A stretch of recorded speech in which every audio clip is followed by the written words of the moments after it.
1 मई को महाराष्ट्र में महाराष्ट्र दिवस और कामगार दिवस मनाया गया। अंतर्राष्ट्रीय कामगार दिवस के मौके पर रामदास आठवले जी ने कामगारों को शुभेच्छा देते हुए अपने मूल्यवान शब्दों से कामगारों का हौसला बढ़ाया।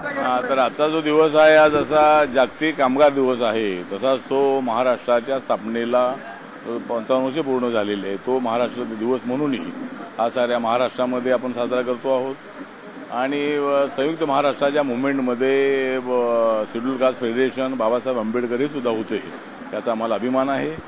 आणि आता बाबासाहेब आंबेडकरांनी तर कामगारांच्यासाठी मोठे कायदे केलेले आहे, त्यामुळे बाबासाहेब आंबेडकरांची आठवण झाल्याशिवाय राहत नाही। त्यामुळे कामगारांच्या हिताचे जे काही कायदे आहेत ते बाबासाहेब आंबेडकर कामगार मंत्री असताना त्यांनी केलेले आहेत आणि बाबासाहेब आंबेडकरांनी या देशातल्या कष्टकऱ्यांना न्याय देण्यासाठी फार मोठी मुवमेंट उभी केलेली होती।